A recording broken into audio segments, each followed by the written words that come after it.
So if someone can't have sex, can they ever hope to be intimate or be in love? We'll get to that. Yes. But I have a whole section on that one here. Wait till I get to that slide. So, how can we reach them? Again, continuing.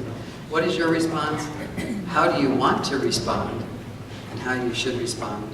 And I want to talk about the youth because this is what Brandon is dealing with. And we have another program that we're opening. We're starting at when we get the funding. It's called Safe Haven. And that's to get the kids who have been thrown out of their homes for coming out as gay off the streets and protected in a Christian, mentoring, life, supportive lifestyle. And you have a handout. Did you guys get, did Annie tell you guys to have the handout? Yes. Okay. That great big one folds out to 11 by 17, and it's all of these slides to follow. So we can get through it quickly. But this is just about the gay kids that are on the street. LGBTQ. Okay, I'll tell you what that means. Lesbian, gay, bisexual, transgender, and queer. Used to be called queer anyway, now it's called questioning. That's a nicer term. That way, when a Johnny 5-year-old says, I think I want to be a girl, they instantly grab that child and try to turn them into a girl, and they grab the parents and they give them all this big dump of information and say, you have a transgender child, and if you love them, you'll take care of them the way we say. And then you'll end up killing them. So let's talk about homeless on that note. So you can see an estimated number of homeless individuals, 610,000. Of that number, 46, almost 47,000 when the survey was done are youth. 42% of that, of the LGBT youth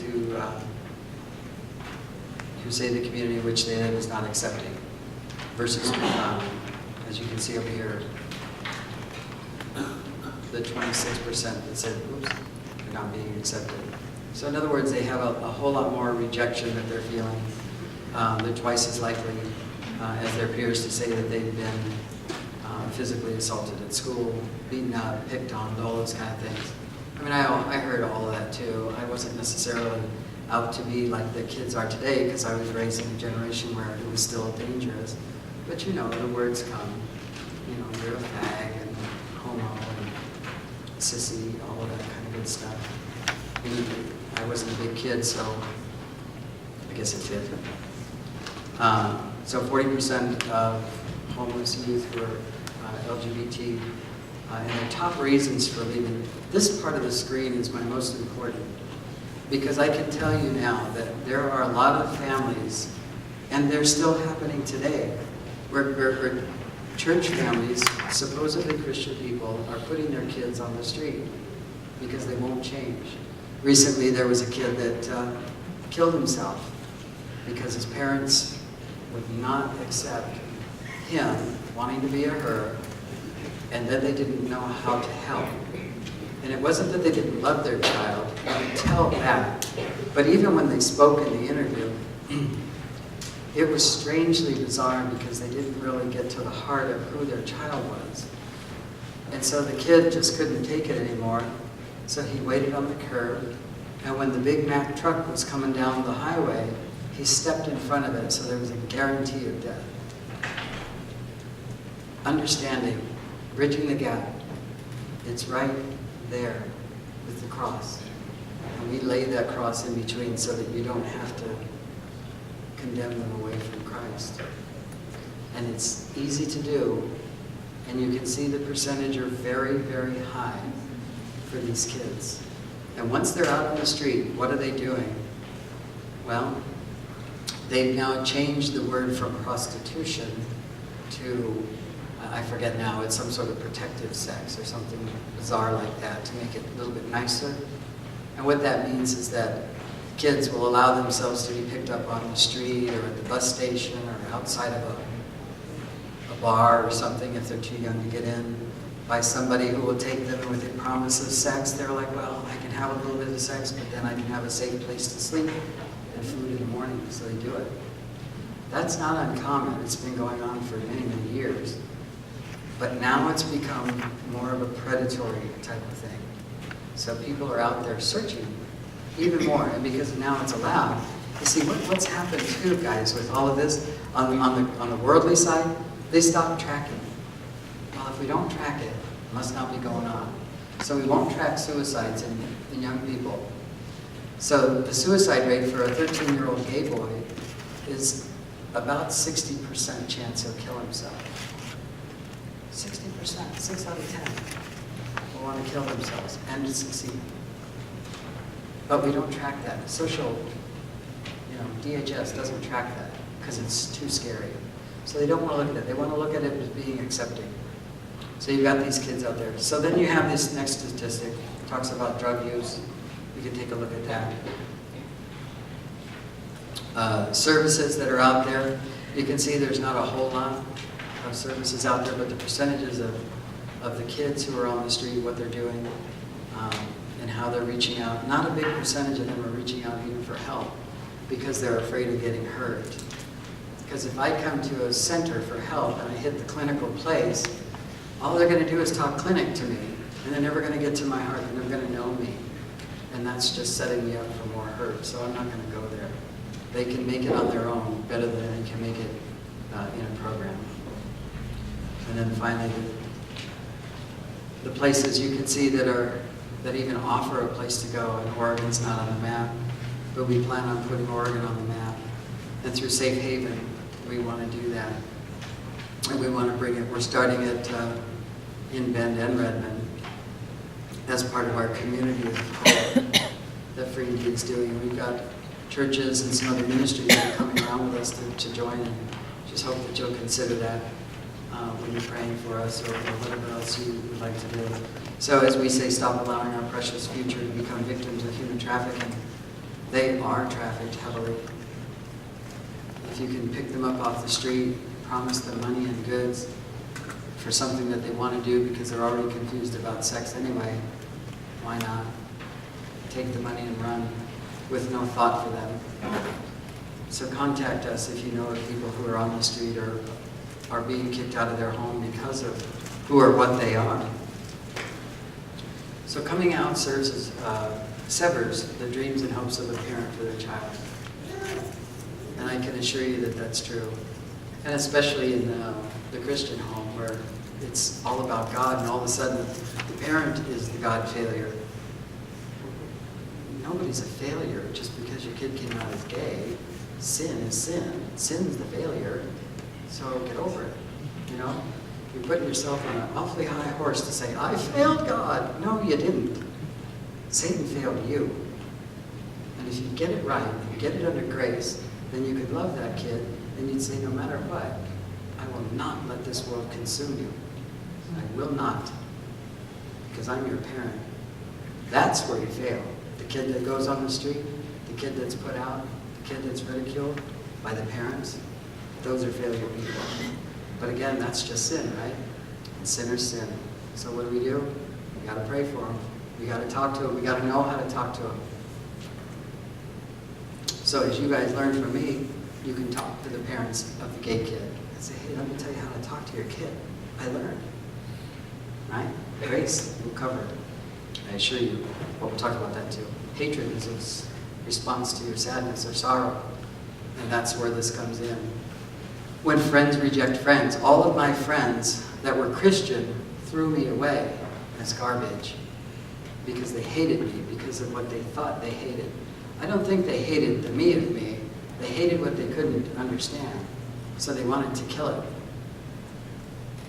The police wanted to arrest. They chemically castrate. They electroshock. They put you through therapies and hideous things, all to make you like somebody else. I have news for you. I'll never be like anybody but me. And I don't want to for you. So love me where I'm at. And know that the timeline that you're on with me may be short, it may be long. And you may have to hear a story or two of my pain if you care. But if you don't, then don't. At least have the decency to leave me alone and talk to God about why you can't love somebody. That's where it's at. It's your heart, right? It's always about the heart and reaching somebody else in this life, not reaching yourself. even though the world says, go find yourself. Well, I did, and I hated him too. So let's find someone else and make their life good. So anyway, if you have hatred for these people, then contact us before it's too late. So we'll help you. So, love, intimacy, and sex. That was a question that was asked. So let's talk about that.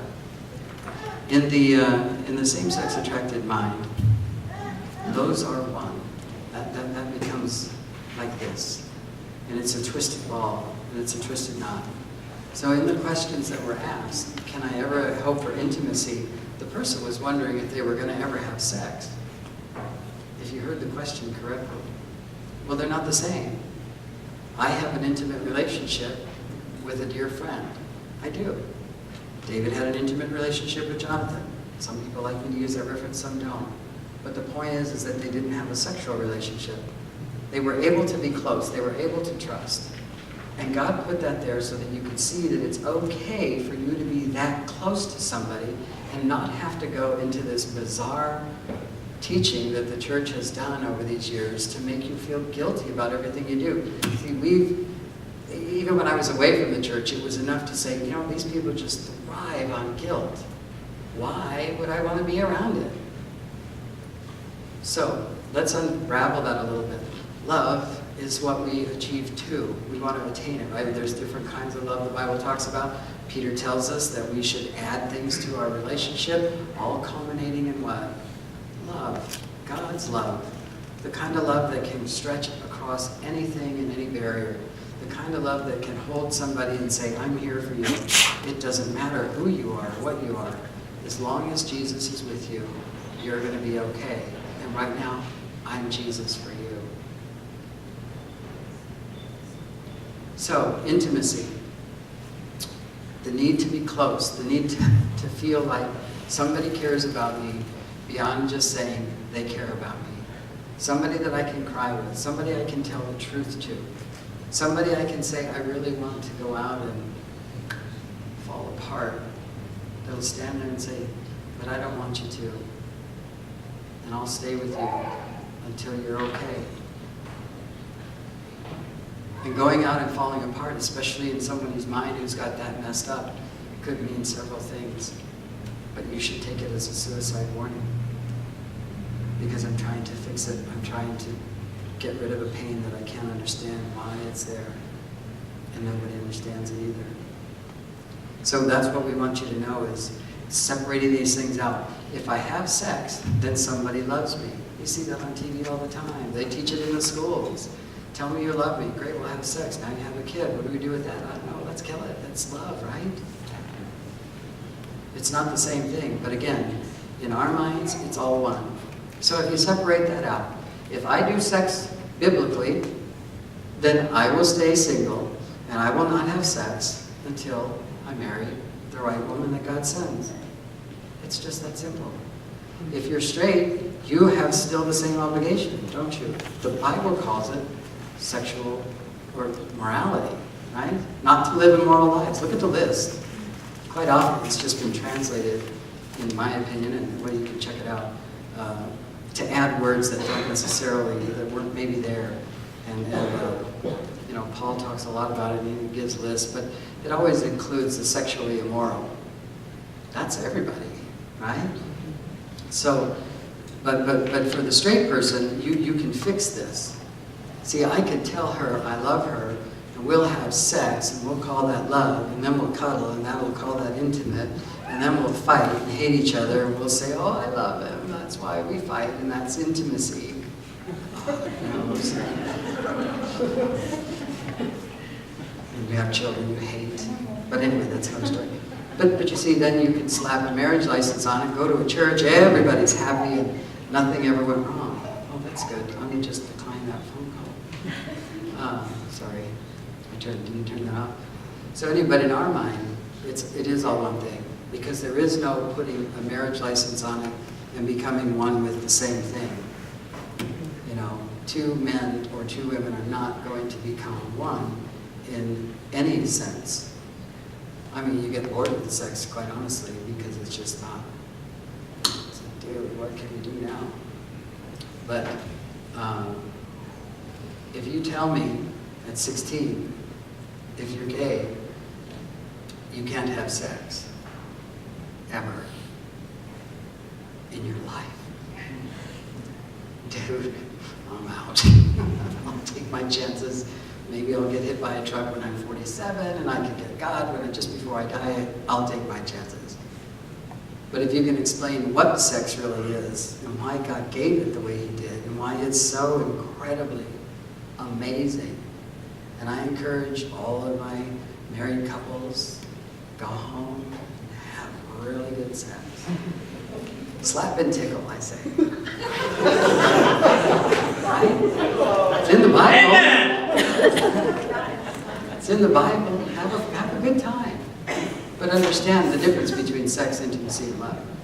So that's where it gets very difficult for someone who is in the same-sex mindset.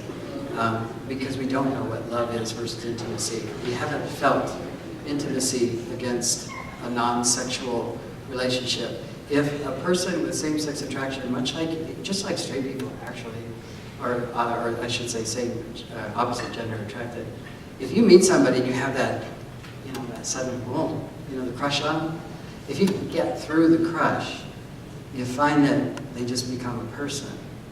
Because what you want is what you see. You're trying to get that thing that's really exciting. But if that subsides, all of a sudden, now we can talk about, oh, I can love that person because Jesus gives me a love that I can love.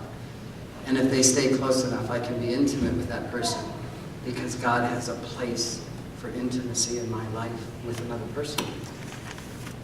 And then sex takes its proper place. And it waits until God anoints it and says, it's time.